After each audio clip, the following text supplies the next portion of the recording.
Paz do Senhor, irmãos. Deus abençoe. Vamos aqui para mais um vídeo de uma série de alguns vídeos que vão tratar acerca dos profetas menores.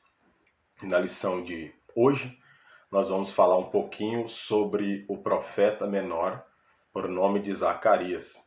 Então tem aí em suas mãos o livro da Etade, a sua Bíblia Sagrada, e um bom comentário bíblico, a qual vai nos auxiliar no que diz respeito ao conteúdo desse livro tão importante. Nós estamos aqui na lição de número 9, na página de número 141 do nosso livro Os Profetas Menores, da Etade, Escola de Educação Teológica das Assembleias de Deus, e na página de número 141, nos diz assim o segundo parágrafo. Quanto à sua relação com outros profetas, Zacarias e Isaías foram os grandes mensageiros messiânicos. O Messias é um tema importante do seu livro, não somente no que tange o seu primeiro advento, como também no segundo. Como Ageu, Zacarias profetizou acerca do templo de Jerusalém e salientou o dia do Senhor. Então nós vamos falar um pouquinho sobre o profeta Zacarias, né?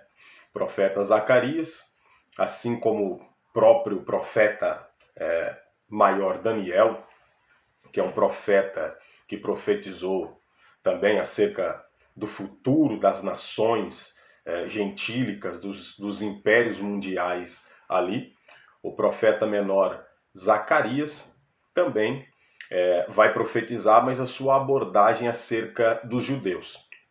Claro que Daniel, do capítulo 1 até o capítulo 6, a sua parte histórica, e do capítulo de número 7 até o capítulo de número 12, a sua parte profética, ele vai tratar ali, vai abordar acerca dos judeus, mas mais ênfase acerca dos gentios, mas Zacarias ele vai abordar mais a questão dos judeus no futuro. Lembrando que o profeta Zacarias, assim como o profeta Isaías, também foi um profeta messiânico. Isaías vai ter cerca de aproximadamente 16 profecias acerca do Messias, o desejado de todas as nações, que é uma expressão que até o próprio profeta Ageu se utiliza. O profeta Isaías vai usar a expressão do menino, né, falando acerca do Messias. O próprio profeta Zacarias vai usar a expressão renovo, falando também acerca do Messias.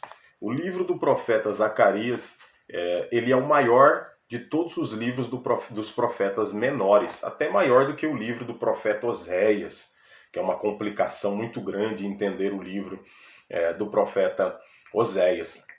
Mas o livro de Zacarias também não fica muito distante do livro de Oséias, não. É um livro também de bastante complexidade, bastante difícil a sua interpretação, por conta de muitas visões acerca do futuro, a qual o profeta Zacarias ele vai ter. Então, na página de número 143 do nosso livro, o segundo parágrafo vai nos falar um pouquinho sobre o fundo histórico. Vai nos dizer assim, o livro da Etade. O nome deste profeta significa no hebraico o Senhor lembra. Além de arauto de Deus, Zacarias era também sacerdote.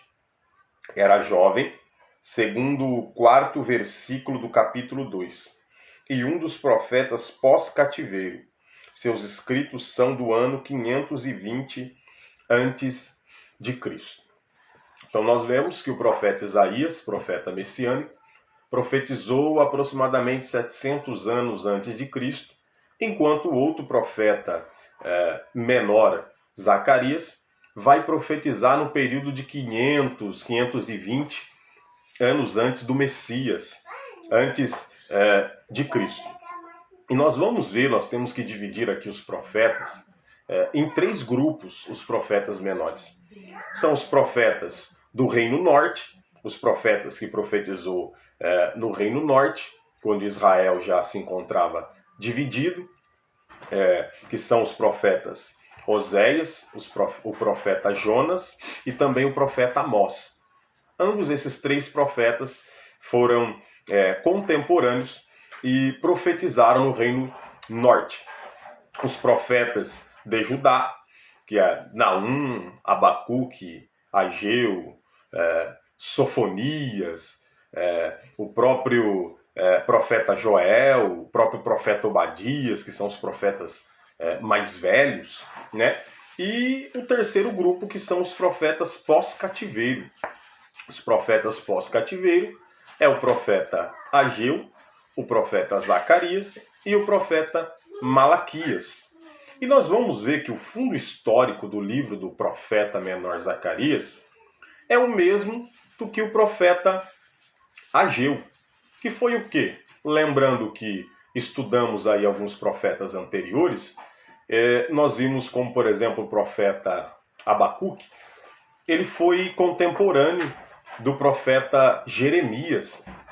E esse profeta, ele profetizou dentro de Judá exatamente nos seus períodos finais, quando Babilônia estava para invadir ali Judá. Nós vemos que o povo foi levado em 3 levas. No ano 606, foi levado aí os membros da família real, estava no meio o profeta Daniel. No ano 597 aproximadamente, foi levado trabalhadores, mão de obra, no meio estava o profeta Ezequiel. E no ano 586 aproximadamente, 585, foi levado aí o povo, ficando apenas em Judá alguns indigentes, e o próprio profeta Jeremias também, muito provavelmente, ele ficou em Jerusalém também. A cidade foi sitiada, foi destruída, e então nós vamos ver Daniel, ele profetizando na corte de Babilônia.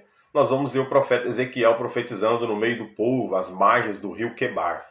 Vão se passar os 70 anos de cativeiro, e depois desses 70 anos, vai vir a expressão ali no livro de Esdras, dizendo que o Senhor animou o espírito de Ciro. Se cumpriu 70 anos, ali o próprio Daniel, a Bíblia vai dizer no seu livro que ele orou para que Deus viesse a cumprir a sua promessa. Deus vai cumprir a sua promessa e Deus vai levantar Ciro. Alguns estudiosos vão dizer que o povo vai ser um total de aproximadamente 50 mil pessoas que retornaram, não foram todos, pois muitos já haviam se estabelecido ali em Babilônia, estavam bem e acabaram ficando por lá mesmo. Então vai se levantar como governador Zorobabel, o profeta, o sacerdote Josué, o profeta era o profeta Ageu e o profeta Zacarias, que é tema de nosso estudo aqui. E vão retornar com o povo. Quando eles retornam, alguns estudiosos vão dizer que essa viagem durou aproximadamente 4 meses. Quando eles chegam em Jerusalém e vê a terra toda destruída, dizimada, a primeira coisa que Zorobabel vai fazer junto com Josué e com o povo é edificar um altar. Eles vão edificar um altar e vão agradecer a Deus por conta da sua jornada. Porque no meio do caminho era uma presa fácil para os seus inimigos e adversários, mas Deus acabou os livrando de todo o mal, os levando e os conduzindo com segurança até a terra da promissão. Então, assim como Abraão, para eles, o pai da fé, foi um grande exemplo de gratidão a Deus, da mesma forma eles edificaram um altar em gratidão a Deus. É claro que numa época como essa, toda cidade que não tinha um muro ao seu redor era uma presa fácil para os seus inimigos. Mas eles não estavam preocupados com os muros, mas estavam preocupados, em primeiro lugar, ser grato a Deus por tudo aquilo que ele tinha feito. Que nós venhamos também aprender essa lição com o povo de Israel. Eles vão edificar o altar, e a missão agora do sacerdote Josué, do governador Zorobabel, e dos profetas Ageu e Zacarias é a edificação do templo do Senhor. O povo que não havia retornado, que ficou em Babilônia mesmo, ajudou com seus pertences para a reedificação desse templo. Então o profeta Ageu, que era o profeta mais velho, vai começar a incentivar o povo para construir o templo. As bases do templo foram levantadas, o templo começa a ser edificado, mas vai ter uma oposição e o templo vai parar com as suas obras, com as suas atividades. Nesse momento aí, Deus, o próprio Meyer Pillman, vai dizer que as obras do templo ficaram estagnadas, paradas, aproximadamente 16 anos. Então Deus vai levantar o profeta Ageu com essa missão para animar o povo, para que o povo viesse a reconstruir o templo. Então, a expressão no livro de Ageu vai dizer: é tempo de vós habitardes nas vossas casas estucadas enquanto a casa do Senhor está vazia, né? A expressão ali vai dizer, o próprio Warren Wiersbe, no seu comentário bíblico, que casa estucada eram como se fossem palácios. Era a casa que os reis construíam, eram os palácios que os reis construíam. Então, o povo estava habitando no seu próprio palácio e negligenciaram a sua missão, que era a reconstrução do templo do Senhor. Então, no momento de crise, como Deus sempre levanta um profeta, Deus vai levantar o profeta Ageu para poder incentivar o povo a reconstruir. O povo, então, vai retornar a reconstruir e o nosso próprio livro da Etade vai dizer que 2 meses após Deus levantar o profeta Ageu com as suas 2 mensagens, Deus vai levantar o jovem profeta Zacarias, agora para poder animar o povo, para que o povo viesse a concluir essa obra de reedificação do templo. É muito interessante uma citação do próprio teólogo judeu, por nome de Meyer Pillman. O Meyer Pillman, no seu livro chamado Através da Bíblia, livro por livro, um livro recomendado por mim, indicado, tem uma visão panorâmica de todos os livros da Bíblia. Muito interessante o fundo histórico aqui, a qual esse teólogo judeu vai compartilhar conosco, e eu quero compartilhar essa leitura com você, bem sucinta, a qual nos diz assim: o povo tinha bons motivos para estar desanimado. Antes eles foram uma nação livre, com um rei e uma constituição. Mas agora tinham regressado a esse país sob um governo estrangeiro, um país sem rei e despojado de poder. A sua atual condição apresentava um quadro triste, mas Zacarias transformou essa situação calamitosa numa cena gloriosa, enquanto ele, por meio de uma série de visões e profecias, descreve uma Jerusalém restaurada, protegida e habitada pelo Messias, sendo ela a capital de uma nação elevada acima de todas as demais. Além da promessa de glória futura, o profeta fez promessa de êxitos e empreendimentos atuais, porque assegurava ao remanescente que o seu templo seria reconstruído, apesar da oposição. Mas Zacarias não podia oferecer um encorajamento permanente, a não ser pela promessa da vinda do Messias. Enquanto o povo estava triste, desanimado, porque outrora, em outro tempo, tinham reis, a qual eram a diretriz, o governo sobre o povo, tinha uma lei, que era a lei de Deus, para o próprio povo. Agora, o povo retornava de uma terra estranha, a qual, com seus costumes estranhos, alheios aos costumes dos judeus, uma cultura totalmente diferente da sua, aprenderam uma nova língua, é claro, ali que se aprendeu o aramaico, ali em Babilônia que foi instituída a própria sinagoga. A palavra sinagoga vem do grego sinagogue, quer dizer assembleia. Mas foi ali também que Deus vai punir o seu povo, purificar o seu povo e tirando, erradicando com a idolatria do meio do seu povo. Você vai ver Jesus no Novo Testamento falando, chamando os judeus de hipócrita, mas não de idólatra, porque em Babilônia foi curada a idolatria do meio do seu povo.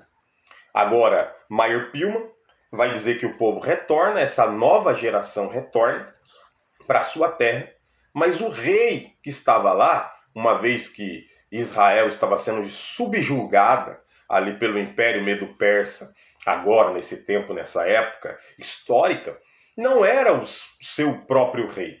Estava sendo subjugado por uma nação estrangeira. Então eles estavam desanimados por conta disso, pelo estado a qual encontraram a sua própria terra. Os seus pais transgrediram o concerto com Deus.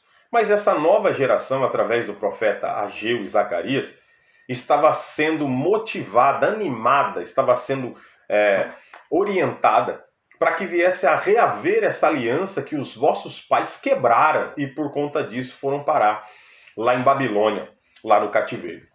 Então Deus vai levantar este jovem profeta, como vai dizer o próprio versículo de número 4 aqui, o próprio profeta, versículo 4 do capítulo 2, ele disse: corre, fala a este mancebo, dizendo: Jerusalém será habitada como as aldeias sem muros, por causa da multidão nela, por homens, dos homens e dos animais.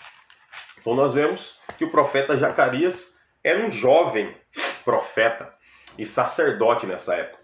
Mas mesmo sendo jovem, ele tinha uma grande missão de pegar esse povo desmotivado que havia quebrado a aliança, o pacto com o Deus de Israel, e agora serem chamados a obedecer à voz de Deus. Então Deus vai dar uma série de 8 visões para o profeta Zacarias, e essas visões vão falar do futuro, da restauração de Israel.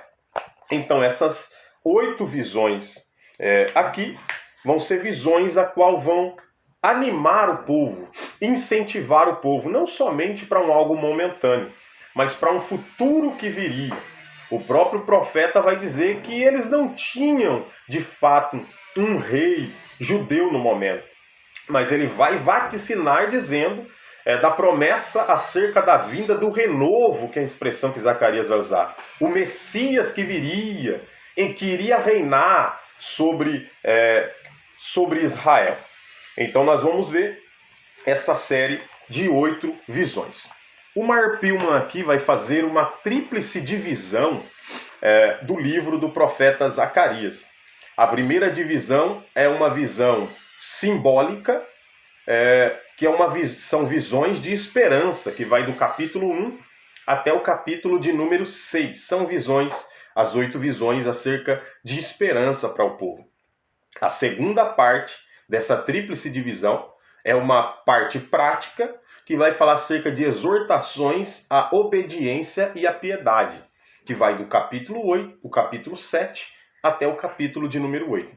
A terceira parte dessa tríplice divisão, ela é de cunho profético, que são promessas de glória por meio da tribulação, que vai do capítulo 9 do profeta Zacarias até o capítulo de número 14. Então nós vamos ver que o profeta vai vir com uma série de 8 visões que vai tratar acerca de uma esperança futurística para o povo de Israel. A primeira visão se encontra no capítulo de número 1 de Zacarias, o versículo 7 até o 17, que vai falar acerca dos cavalos entre as murteiras.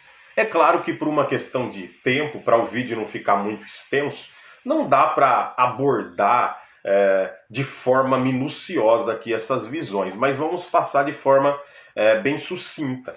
Essas visões aqui, como o próprio livro vai falar, e você que de repente está ouvindo que não tem o livro, não é matriculado na ETAD, né, também pode ir aí através da sua Bíblia, fazer as suas anotações, um bom comentário bíblico, como o próprio comentário da série Cultura Bíblica, o Warren, o Yearsby, que é o comentário que eu também me baseio muito para fazer essa série de estudos. Aqui, entre outros comentários, como o próprio Dr. Russell Norman Champlin, que é um comentário expositivo, versículo por versículo, que também vai te auxiliar e vai te ajudar muito. Mas aqui, essas visões desses cavalos aqui em morteiras, foi uma visão que foi dada num vale à noite para o profeta Zacarias, vai tratar acerca de tropas de cavalheiros, de cavalheiros que eram emissários do Senhor com uma missão mundial. Esses cavalos aqui são uma representação angelical dos anjos vindo, olhando sobre a terra, como emissários de Deus sobre a face da terra. A segunda visão é a visão dos 4 chifres e 4 ferreiros, que vai do capítulo 1, versículo 18 até o versículo 21, que vai tratar aqui, resumidamente, sobre o sofrimento das nações pelos agentes divinos. Lembrando aqui que se apresenta ao profeta Zacarias um anjo intérprete e o anjo do Senhor, a expressão o anjo do Senhor no singular, ou artigo definido, ou é o próprio Jesus no Antigo Testamento. É aquilo que a teologia chama de teofania. Theos no grego Deus, mas pania, que quer dizer manifestação, né? Teofania quer dizer manifestação visível de Deus. É acerca da segunda pessoa da Trindade se manifestando no Antigo Testamento através de uma figura angelical. Então é uma teofania. E ele vai começar a explicar, vai dizer para o profeta Zacarias o que é que você vê, e Zacarias diz o que vê, e ele vai explicar o significado daquela visão. Então nós vemos aqui os 4 chifres e 4 ferreiros. Trata-se do sofrimento das nações pelos agentes divinos, ou seja, pelos anjos. A terceira visão trata-se de Jerusalém medida, que vai do capítulo 2, o versículo 1 até o versículo de número 13. A expressão vai dizer que o profeta Zacarias viu um varão, um homem, com um cordel na sua mão de medir, e ele estava medindo Jerusalém ali. E é uma promessa para a grande cidade de Jerusalém, que seria uma cidade muito habitada, até fora dos seus próprios muros. Deus iria restaurá-la, e a sua população seria muito grande, muito numerosa.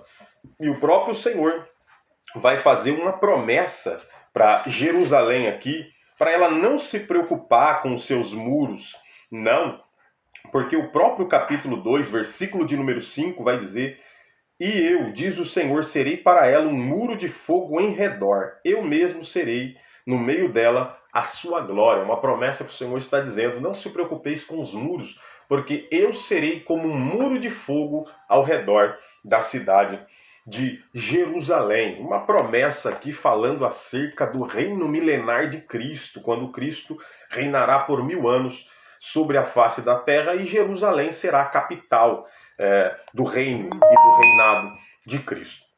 A quarta visão fala do sacerdote Josué. O sumo sacerdote estava com as suas vestes sujas ali, e vai se apresentar ali Satanás, o opositor, a qual o Senhor vai repreendê-lo com a expressão: o Senhor te repreenda, Satanás. Ali Josué, com as vestes sujas, é uma representação de todo o sacerdócio de Israel. Foi um sacerdócio, na sua maior parte, negligente à lei do Senhor. E também uma representação dos próprios filhos de Israel, da sua conduta indisciplinada, da sua dura cerviz, e muitas das vezes abandonando o Senhor, como vai dizer Jeremias, o manancial de águas vivas, para ir atrás das cisternas rotas que não retêm água, abandonando a vontade do Senhor. Então nós vamos ver aqui que nessa visão, as vestes deles são trocadas, o seu próprio turbante também é trocado, com uma representação do perdão de Deus para com Israel e de uma restauração futura. O texto de número 2 vai falar da quinta visão, a visão do candelabro entre 2 oliveiras aqui, né? Que foi até uma pergunta, uma certa feita de um pastor amigo meu, tentando fazer um link dessas 2 oliveiras de Zacarias, capítulo de número 4, versículo 1 ao 14, das 2 oliveiras ali de Apocalipse, capítulo de número 11, a qual trata acerca das 2 testemunhas, né? A qual nós não sabemos quem são essas 2 testemunhas que vão vir com todo aquele poder, a qual vai descrever o capítulo 11, versículo 3 em diante, do livro de Apocalipse. O nosso ramo é teologia e não especologia, né? Então nós não devemos especular uma vez que a Bíblia não diz quem são essas duas testemunhas. O que a Bíblia não diz, ela não diz. Então, nós não sabemos quem são. Mas essas duas oliveiras a qual descreve aqui, a própria expressão no original do hebraico, vai dizer a série Cultura Bíblica, muito interessante, chamando-os de filhos do óleo em hebraico, é uma representação aqui do próprio governador Zorobabel e do sumo sacerdote Josué. São eles as duas oliveiras descritas aqui na visão, na quinta visão do capítulo de número 4. A sexta visão acerca da visão do rolo, a sétima visão acerca da mulher e o efa, a oitava visão acerca dos 4 carros, que é um complemento, aqui vai dizer o comentário bíblico da série Cultura Bíblica, é um complemento aqui da primeira visão, que vai tratar acerca dos cavaleiros ali, que simbolicamente é uma representação dos emissários, enviados de Deus, anjos. A palavra anjo vem do hebraico malá. Malá significa mensageiro, né? Ou do grego angelos, e também significa mensageiros. Ambas as palavras. Então é um complemento daquela visão. Ainda no capítulo de número 6, nós vamos ver a coroação do sacerdote Josué aqui, né? Essa coroação simbólica, com essa coroa que foi confeccionada, com os materiais que vieram lá de Babilônia, foi feita uma coroa para ele. É uma representação da coroa do Messias, da glorificação do Messias que viria. Já o capítulo de número 7 se encontra a segunda parte da tríplice divisão do livro, que vai tratar acerca da prática e exortações à obediência e à piedade, né? Nós vamos ver no capítulo de número 7 até o capítulo de número 8, nós vamos ver que o profeta é levantado a exortar o povo à obediência, porque os vossos pais no passado transgrediram o concerto com Deus, mas que eles viessem a servir de exemplo para o povo agora. E que o povo não viesse a trilhar os mesmos caminhos, mas que viesse a dar ouvido à palavra de Deus através dos profetas, Ageu, e do profeta também, o profeta Zacarias. Já na página de número 152, no texto de número 5, nós vamos para a terceira parte aqui, que é a parte profética do livro, que vai tratar acerca das promessas de glória por meio da tribulação, que vai do capítulo 9 até o capítulo de número 14 do livro do profeta Zacarias. Lembrando que o capítulo de número 9 vai tratar de Israel sobre o governo da Grécia. Ali vai falar sobre um rei, que é o rei Alexandre o Grande, que viveu no período 300 anos antes do próprio Messias, né, do próprio ungido. Vai tratar acerca desse império através de Alexandre o Grande, o Império Grego-Macedônio, no capítulo de número 9 de Zacarias e no capítulo de número 10 do profeta Zacarias. Já no capítulo de número 11, vai tratar acerca de Israel sob o governo romano, ali vai falar da rejeição do Messias no governo romano. E ali Deus vai tratar ali com o seu povo no capítulo de número 11, por conta da rejeição do Filho de Deus, o Messias, o ungido. Já no capítulo 12 até o capítulo de número 14 do livro do profeta Zacarias, vai tratar acerca de Israel sob o governo do Messias, já vai tratar acerca da segunda vinda de Cristo ali, né? Ou a segunda fase da segunda vinda de Cristo, a qual o pré-tribulacionismo, que é uma doutrina que permeia, uma doutrina bíblica, apesar de ser muito atacada, dizendo que é herética, não, é uma doutrina bíblica, está dentro da Bíblia Sagrada. E ao meu ver, é a visão que eu esposo, e ao meu ver a visão que mais se enquadra e se encaixa com os textos bíblicos. Essa visão chamada pré-tribulacionismo, ela vai dividir a segunda vinda de Cristo em duas fases. A primeira fase de forma secreta para o mundo, mas visível para a sua igreja, aonde os mortos, os que morreram em Cristo, vão ressuscitar e depois a igreja ser arrebatada ao encontro do Senhor nos ares. como vai dizer a primeira epístola aos Tessalonicenses, capítulo 4, versículo 16, e a primeira epístola aos Coríntios, capítulo 15, versículo de número 51 em diante, nos ares. Já a segunda fase da segunda vinda de Cristo, aqui vai tratar o capítulo de número 14 de Zacarias, dizendo que Cristo pisará o Monte das Oliveiras.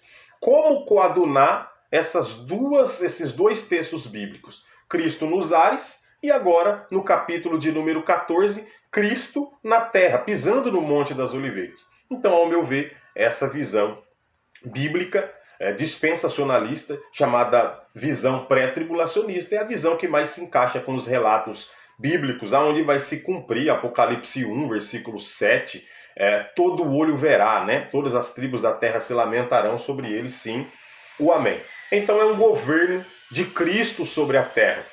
Nós vamos ver que o capítulo de número 12 vai tratar acerca do sítio de Jerusalém e a sua libertação pela aparição de Cristo. É quando as próprias tropas do anticristo vai invadir Jerusalém para dizimá-la totalmente.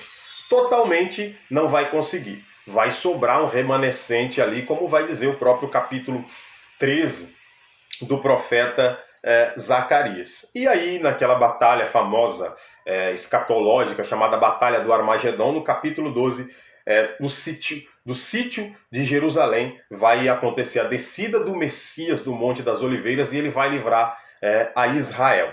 O capítulo de número 13 vai falar da purificação de Israel. Cristo vai purificar Israel. E no capítulo de número 14, a exaltação de Israel. Então nós encerramos aqui esse breve estudo sobre o livro do profeta Zacarias. Lembrando que Israel é um relógio profético para nós, igreja, também. O que acontece lá, nós temos que estar atento, pois tudo isso já foi vaticinado, já foi profetizado pelos apóstolos, pelos profetas. Não falta mais nenhum sinal, só falta Jesus voltar. E a qualquer momento ele vai voltar para arrebatar a sua igreja sobre os quatro cantos da terra. Nós vemos que toda essa aparição de pandemia, doenças, guerras, rumores de guerra, tudo isso aí é bíblico. E tudo isso aí não é para nos causar espanto, pois nós já sabíamos o que haveria de acontecer. Mas temos que manter a nossa postura como luz do mundo e como sal da terra. A palavra do Senhor é fiel e verdadeira, vai ter cabo e vai ter cumprimento. Que Deus te abençoe, em nome de Jesus.